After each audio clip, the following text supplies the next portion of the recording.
السلام علیکم۔ یہ بھی بڑی عجیب بات ہے کہ جن لوگوں نے یہ پوسٹ بنائی تھی اور جن کا ایڈریس اس کے اوپر لکھا ہوا ہے یہ سجدہ تعظیمی کے شرک میں مبتلا ہو چکے ہیں، اور اب ان کو ہم کہہ رہے ہیں کہ یہ کتاب اللہ کا حتمی فیصلہ ہے۔ یہ تو شروع سے ہم یہی کہا کرتے تھے کہ دیکھو کسی قسم کا شرک نہ کرنا، کیونکہ اللہ کی کتاب کا حتمی اور آخری فیصلہ ہے انہ من یشرک باللہ فقد حرم اللہ علیہ الجنہ۔ جس نے شرک کیا اللہ نے اس پر جنت حرام کر دی۔ ان اللہ لا یغفر ان یشرک بہ، کہ بالکل یہ پکی اور آخری بات ہے، بے شک اللہ اس بات کو معاف نہیں کرتا کہ اس کے ساتھ شرک کیا جائے، وہ کوئی شرک ہو، وہ معمولی شرک ہو۔ نبی علیہ السلام نے فرمایا یشرک باللہ شیء دخل النار، شیء بھی شرک کیا اور آپ کی موت آ گئی تو آپ آگ میں چلے جائیں گے۔ اغرقوا فادخلوا نارا، قوم نوح کے بارے میں فرمایا پانی کے اندر ڈبکیاں کھا کھا کے مرے اور پھر آگ کے اندر اتر گئے۔ یہ معاملہ ہے۔ یہ جنہوں نے پوسٹ بنائی ہے یہ سہیل خان، یہ بھی شرک پر مرے ہیں، اور محمد حنیف بھی شرک پر مرے ہیں، سجدہ تعظیمی کے شرک کے اوپر۔ خالد عزیز ہوں، صابر علی ہوں، یا اور جتنے ان کے ہیں،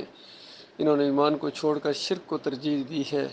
اللہ نے ان کو راہ دکھا دی تھی، ایمان خالص کا راستہ دکھا دیا تھا، ہدایت اور گمراہی کو علیحدہ بیان کر دیا گیا تھا۔ اس دور میں جو دعوت اللہ اٹھی،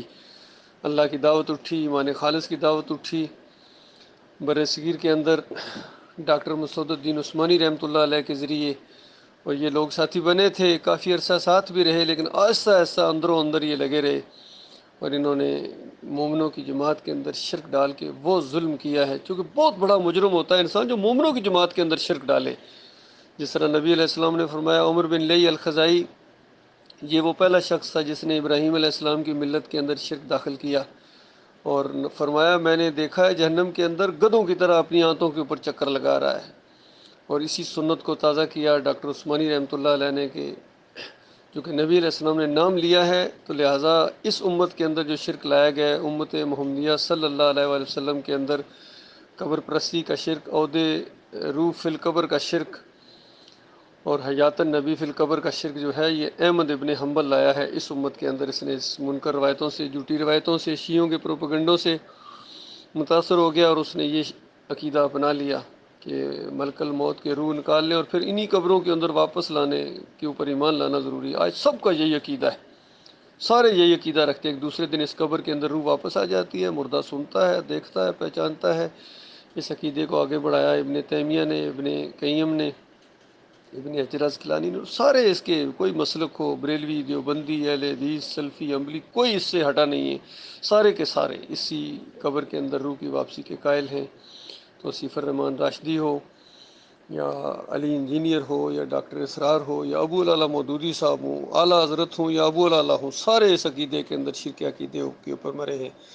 تو یہ معاملہ ہے اللہ کے بندوں، لہٰذا یہ جو اس طرح کی پوسٹیں آپ آگے پیچھے شیئر کرتے ہیں، یہ ذہن میں رکھیے جن کا نیچے ایڈریس لکھا ہوا ہے وہ بڑے خطرناک لوگ ہیں، اس لیے اپنی طرف سے یہ پوسٹیں ڈالا کرو۔ اور اگر کوئی بندہ اس چیز سے متاثر ہو کہ ان شرک اور کفر کرنے والوں کے ساتھ مل گیا اور شرک میں مر گیا تو اس کی ذمہ داری کچھ نہ کچھ آپ کے اوپر ضرور آئے گی،